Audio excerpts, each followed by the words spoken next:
Students नमस्कार। आज की इस वीडियो में हम करेंगे कक्षा 9वीं पाठ 6 प्रेमचंद के फटे जूते, जो कि हरिशंकर परसाई द्वारा लिखा गया है, का प्रश्न अभ्यास। इसके लिए हमने 11 तारीख को एक वीडियो अपलोड की थी जिसमें इस पाठ के शब्दार्थ करवाए गए थे। तो आज करते हैं प्रश्न अभ्यास। इसका प्रश्न नंबर 1 है, हरिशंकर परसाई ने प्रेमचंद का जो शब्द चित्र हमारे सामने प्रस्तुत किया है उससे प्रेमचंद के व्यक्तित्व की कौन सी विशेषताएं उभर कर आती हैं। तो इसका उत्तर होगा कि इस शब्द चित्र के माध्यम से प्रेमचंद के व्यक्तित्व की निम्न विशेषताएं उभर कर सामने आती हैं। नंबर 1, प्रेमचंद का जीवन सादा था। नंबर 2, वे उच्च विचारों के व्यक्ति थे। नंबर 3, वे सामाजिक बुराइयों से दूर थे। नंबर 4, प्रेमचंद हर परिस्थिति का डटकर मुकाबला करते थे। नंबर 5, वे एक स्वाभिमानी व्यक्ति थे। नंबर 6, उनको समझौता करना मंजूर नहीं था। ये प्रेमचंद के व्यक्तित्व की विशेषताएं हमने इस पाठ में पढ़ी हैं। अब आता है प्रश्न नंबर 2। प्रश्न नंबर 2 है कि सही कथन के सामने सही का निशान लगाइए। जो कथन सही है उसके सामने सही कथन का निशान लगाना है, ठीक का निशान लगाना है। बाएं पांव का जूता ठीक है मगर दाहिने जूते में बड़ा छेद हो गया है जिसमें से अंगुली बाहर निकल आई है। ये कथन सही नहीं है, ये कथन गलत है। उनके बाएं पांव का जूता ठीक नहीं, उनके बाएं पांव का जूता ही फटा हुआ है। लोग इत्र तो चुपड़कर फोटो खिंचाते हैं जिससे फोटो में खुशबू आ जाए। कह रहा है कि ये कथन बिल्कुल ठीक है कि पाठ में कहा गया था कि लोग तो इत्र चुपड़कर फोटो खिंचाते हैं ताकि फोटो में खुशबू आ जाए। तुम्हारी व्यंग्य मुस्कान मेरे हौसले बढ़ाती है। इसका ये कथन भी बिल्कुल गलत है क्योंकि इसमें लिखा है कि तुम्हारी व्यंग्य मुस्कान मेरे हौसले पस्त करती है। हौसले पस्त करती है ना कि बढ़ाती है। ठीक है। घ है, जिसे तुम घृणित समझते हो उसकी तरफ अंगूठे से इशारा करते हो।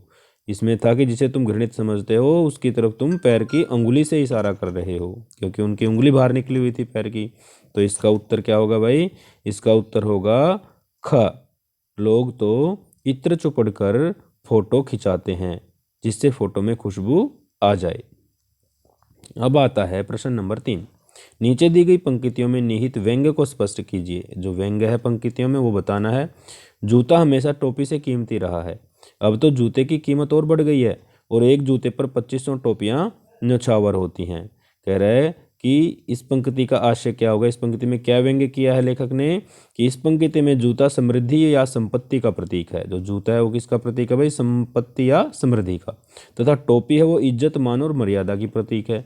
लेकिन आज के समाज में इज्जत को प्रतिष्ठित व संपन्न लोगों के सामने झुकना पड़ता है, इसलिए कहा गया है कि एक जूते पर 2500 टोपियां न्यौछावर होती हैं। यानी कि संपन्नता के सामने इज्जत, मान, मर्यादा को झुकना ही पड़ता है।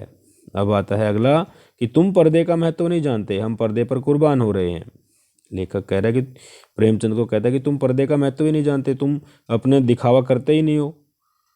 ठीक है, और हम पर्दे पे कुर्बान हो रहे हैं। तो इस पंक्ति में पर्दे का संदर्भ भी इज्जत, मान, मर्यादा से। क्या किससे भाई? इज्जत, मान, मर्यादा से। जब लेखक प्रेमचंद के चित्र में उनका फटा जूता देखता है तब यह बात कहता है कि जिसका अर्थ है कि कुछ लोग तो अपनी मान मर्यादा के लिए अपना सब कुछ न्यौछावर करने को तैयार रहते हैं, जबकि प्रेमचंद जैसे लोगों के लिए मान मर्यादा का कोई महत्व नहीं है। प्रेमचंद जैसे लोग हैं वो अपनी इज्जत, मान, मर्यादा को कुछ भी महत्व नहीं देते, वो जैसे हैं वैसे ही वो दिखते हैं। अब आता है ग भाग में कहता है कि जिसे तुम घृणित समझते हो, जिसे तुम घृणित समझते हो उसकी तरफ हाथ की नहीं पाँव की उंगली से इशारा करते हो।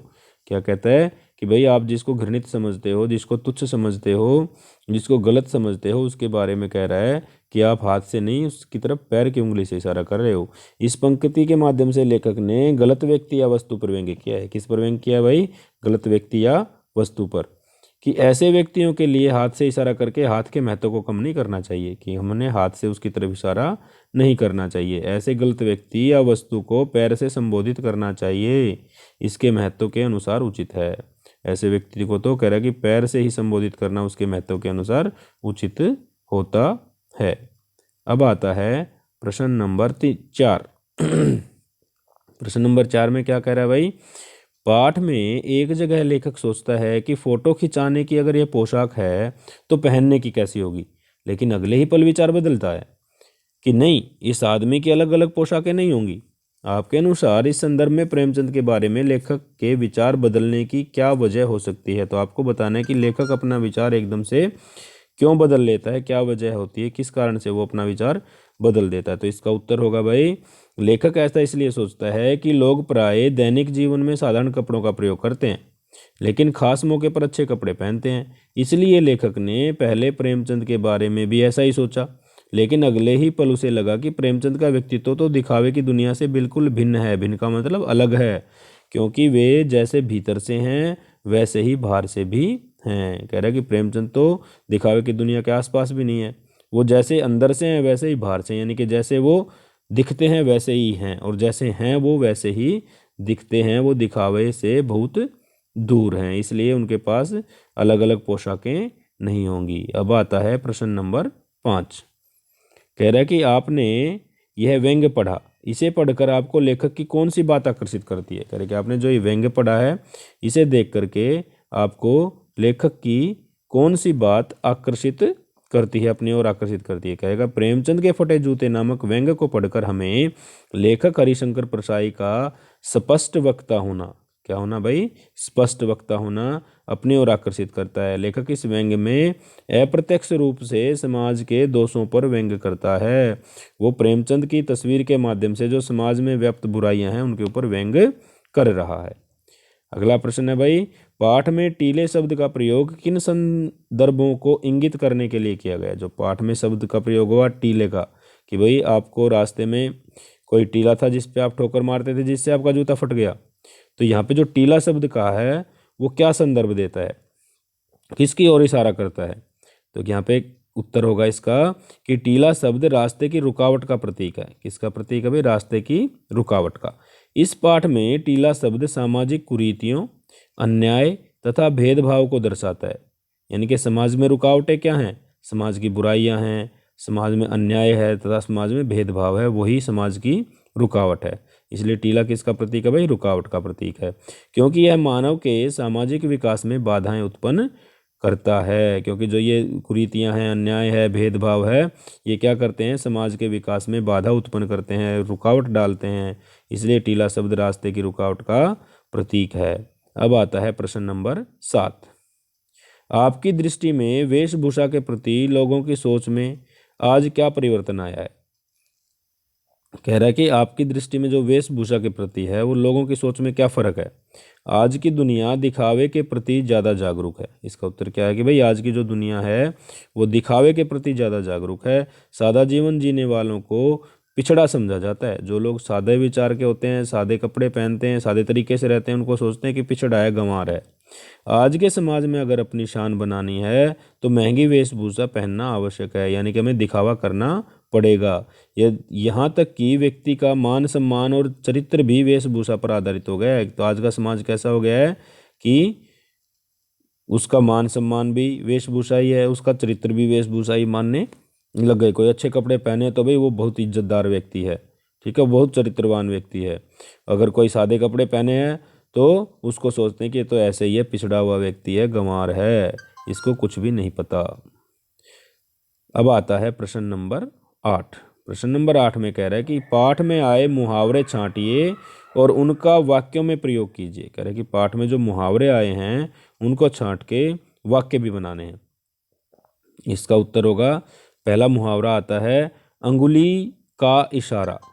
ठीक है, क्या आता है मुहावरा, अंगुली का इशारा, कुछ बताने की कोशिश करना। इनकी उंगली का इशारा करना का मतलब कुछ बताने की कोशिश करना। मैं तुम्हारी उंगली का इशारा खूब समझता हूँ। वाक्य में प्रयोग क्या होगा कि मैं तुम्हारी उंगली का इशारा खूब समझता हूँ। व्यंग्य मुस्कान, व्यंग्य मुस्कान का मतलब होता है मजाक उड़ाना।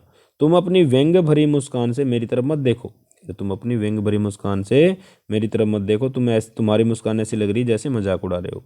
बाजू से निकलना, बाजू से निकलने का क्या अर्थ होता है, कठिनाइयों का सामना न करना, यानी कि कोई मुसीबत आ जाती है उसके साइड से निकल जाना। इसका वाक्य में प्रयोग होगा, मुसीबत के समय अच्छे अच्छे मित्र भी बाजू से निकल जाते हैं। यानी कि जब मेरे पे संकट आया तो मैंने देखा कि मेरा मित्र मुझे नज़रअंदाज करके चला गया, मेरे बाजू से निकल गया। ठीक है, तो ऐसे ही होता है कि मुसीबत के समय अच्छे अच्छे मित्र भी बाजू से निकल जाते हैं। रास्ते पर खड़ा होना, रास्ते पर खड़ा होना का मतलब रुकावट बनना। तुम मेरी सफलता के रास्ते पर खड़े हो। तो इसका वाक्य में प्रयोग हो गया कि तुम मेरी सफलता के रास्ते पर खड़े हो। अब आता है प्रश्न नंबर 9। प्रेमचंद के व्यक्तित्व को उभारने के लिए लेखक ने जिन विशेषणों का उपयोग किया है उनकी सूची बनाइए। कह रहा है कि प्रेमचंद के व्यक्तित्व को उभारने के लिए जो विशेषण प्रयुक्त किए हैं वो कौन से हैं। तो इसका उत्तर होगा, इस पाठ में प्रेमचंद के व्यक्तित्व को उभारने के लिए निम्नलिखित विशेषणों का प्रयोग हुआ है। कौन से विशेषण प्रयुक्त किए हैं प्रेमचंद के लिए? साहित्यिक पुरखे, महान कथाकार, उपन्यास सम्राट, जनता के लेखक और युग प्रवर्तक। इन विशेषणों के माध्यम से प्रेमचंद के व्यक्तित्व को उभारने का लेखक ने प्रयास किया है। ये विशेषण उन्होंने प्रेमचंद के व्यक्तित्व को दर्शाने के लिए प्रयुक्त किए हैं।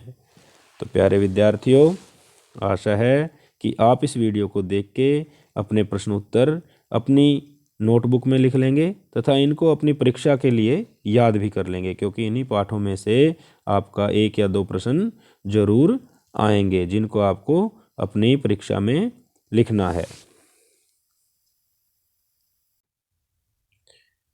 तो प्यारे विद्यार्थियों, अगर आपको वीडियो अच्छी लगी हो तो इसे लाइक व शेयर करना ना भूलें, और अभी तक अगर हमारे चैनल को सब्सक्राइब नहीं किया है तो हमारे चैनल नंद का चंद को ज़रूर सब्सक्राइब कर लें, ताकि आप अपनी परीक्षा की तैयारी उचित प्रकार से करते रहें और घर पे रहें, स्वस्थ रहें, कोरोना के नियमों का पालन करते रहें, बार बार अपने हाथों को साबुन से धोएं, बाहर जाते हैं तो 2 गज की दूरी का जरूर पालन करें तथा मास्क अवश्य लगाएं।